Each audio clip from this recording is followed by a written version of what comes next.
আমার আপনারা জানেন গতকাল ঢাকা উত্তরায় একটি বিমান বিধ্বস্ত হয়েছে। এই বিমান বিধ্বস্তটি কোন সাধারণ মানবিক ঘটনা নয়। নেতানিয়াহু ক্ষমতায় থাকার মেলে অদৃশ্য কারণে যে তিনটি বিমান ধ্বংস করেছিল সেই ইসরায়েলের বুকে নেতানিয়াহু 57 বছর ক্ষমতা দখল করে রয়েছে ইসরায়েলের পরিণতি আজকে কি হয়েছে। সুতরাং প্রধান উপদেষ্টা আন্তর্জাতিক খেলোয়াড় হিসাবে এই বিমান ধ্বংসের পিছনে অবশ্যই হাত রয়েছে। তবে বিমান বিধ্বস্তের আগের দিন একটি অদৃশ্য পোস্ট আমরা ফেসবুক মিডিয়ায় পেয়েছিলাম।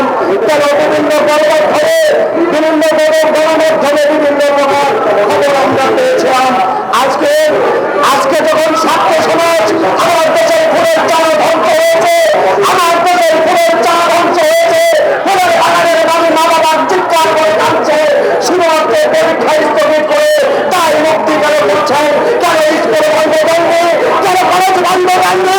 কেন সকল সরকারি প্রতিষ্ঠান বন্ধ দেননি? এই দায়ভার আপনার দিতে হবে। আপনি আইন শৃঙ্খলা বোঝেন না, রাষ্ট্র পরিচালনা বোঝেন না, আপনি বোঝেন এনজিওতে চলে যান সুষ্ঠু নির্বাচন নিয়ে আর কোনো ঝগড়া করার চেষ্টা করবেন না। বাংলাদেশের জনগণ নির্বাচন নিয়ে কোনো কাল বিলম্ব চায় না। জনগণের ভোটের সরকার চায়, জনগণের আইন শৃঙ্খলা একটি সুন্দর পরিবেশ চায়, জনগণ তার মুক্ত স্বাধীনতায় কথা বলবার অধিকার চায়।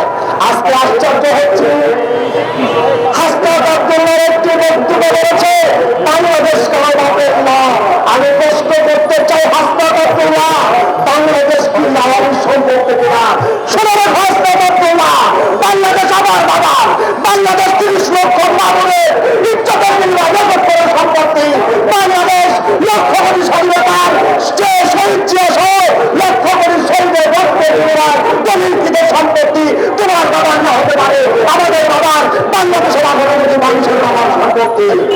আজকে বলে আমরা ক্যান্টনমেন্টে গঠিত করে বাংলা হাসনাত আব্দুল্লাহ বাংলাদেশের একজন সেনাপ্রধান, যিনি জাতির ক্রান্তি লগ্নে যখন পাকিস্তান সৈন্যরা নির্বিচারে হত্যা করেছিল, যখন রাজাকাররা এই দেশের মানুষকে মারা সহযোগিতা করেছিল, তখন এই দেশের মানুষকে প্রাণ দিয়ে জীবন দিয়ে স্ত্রী পুত্র ছেড়ে দিয়ে ওই ক্যান্টনমেন্ট থেকে তাদের যে স্বাধীনতা ঘোষণা দিয়েছিল। যদি চট্টগ্রামে স্বাধীনতা ঘোষণা না দিত আজকে তোমার মতো হাসনাত আব্দুল্লাহ পাই পাই করে কথা বলতে পারবে না, তোমার বাজারে দেশে জন্ম হতো না। কথাটা মনে রাখতে হবে। আজকে আমরা যারা এখানে নিরাপন্ন উপস্থিত হয়েছি, আমি বলতে চাই আমার ভাইরা, বাংলাদেশ আমাদের রক্ষা করতে হবে। এই দেশের সংস্কারের নাটক শেখ হাসিনা শুনেছে, উন্নয়নের নাটক, আর এই উপদেশটা মন্ডলী শোনাচ্ছে সংস্কারের নাটক। সংস্কার তো শেষ হয়ে গেছে, পুনর্বাসন শেষ হয়ে গেছে। একমাত্র আওয়ামী লীগের শেখ হাসিনা বাদে সমস্ত আওয়ামী লীগ পুনর্বাসন করা হয়ে গেছে। বাকি আছে শুধু শেখ হাসিনা। এটাও এই এনজেপি আর জামাত পুনর্বাসন করে শেখ হাসিনাকে দেশে নিয়ে আসবে অল্প কিছুদিনের মধ্যে। আমরা আওয়ামী লীগকে পুনর্বাসন হতে দিব না। বুকে রক্ত দিয়েছি, আমার মুগ্ধ, আমার আমি শহীদ, আমার জায়গার পূরণ জায়গায় বারান্দার শিশু কচিকাতা বাচ্চা জীবন দিয়েছে, তোদের পরিবারের কেউ দেয় নাই। অতএব কথাবার্তা যেটা বলবা অত্যন্ত সৈন্যতার সাথে বলার চেষ্টা করবা। আমি প্রশ্ন করতে চাই, শান্তিশীল পরিবারে কেউ নিহত হয়েছে? আব্দুল্লাহ পরিবারে কেউ নিহত হয়েছে? নাহিদের পরিবারে কেউ নিহত হয়েছে? হয়নি। মা সন্তান হারিয়েছে, মুগ্ধর মা সন্তান হারিয়েছে, আবু সাইদের বাবা সন্তান হারিয়েছে। এই সন্তানদের রক্তের উপরে জুলাই করে যে বাটপাড়ি চিন্তা ভাবনা তোমরা শুরু করেছো, সেটি বাংলাদেশের মানুষ হতে দেবে না। আজকে যদি তোমরা ছাত্র সমাজের কল্যাণ চাইতে, জুলাই যোদ্ধাদের কল্যাণ চাইতে, যদি বাংলাদেশের মানুষের সত্যিকারের কোনো মঙ্গল চাইতে, তবে সিনিয়র সিটিজেনদেরকে ডেকে ডেকে একটি নাগরিক দল তৈরি করে সেখানে কোনো বৈষম্যের সৃষ্টি হতো না, সেখানে কোনো যুদ্ধের সৃষ্টি হতো না। আজকে পুনরায় আবার বাংলাদেশ, আজকে পুনরায় আবার বাংলাদেশ ঝুঁকির মধ্যে পড়ে গেছে। তোমরা বলছো ভারত থেকে করতে দিব না, লন্ডন থেকে দেশ পরিচালনা করতে দেব না।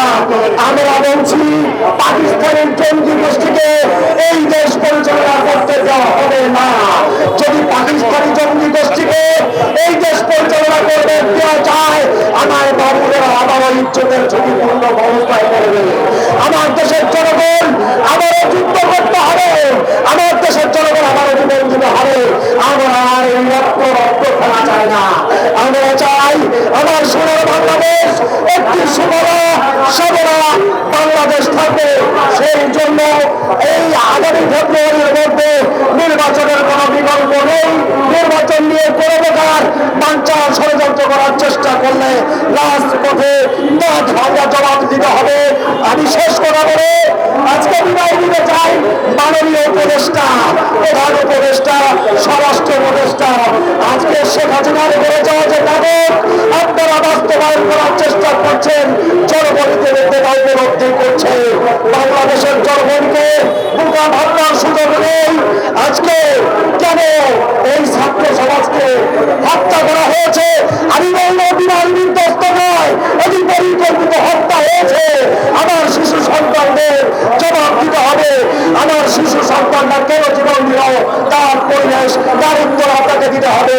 পৃথিবীর ইতিহাসে কোন গাড়ির যুদ্ধ বিমান জননাগরিক বসবাস কর্তৃক এলাকায় হয় না। কেন আপনি পাঠিয়েছিলেন? কেন মাইল স্টোনের এই শিশু শিক্ষার্থীকে ধ্বংস করার উদ্দেশ্যে বিমান দিয়েছিল? সেই জবাব দিতে হবে। আজকের এই সমাবেশ থেকে আমি বিদায় নিচ্ছি। আগামী দিনের নির্বাচনকে আপনাদের মনোনয়ন সরকার, আপনাদের মনোনীত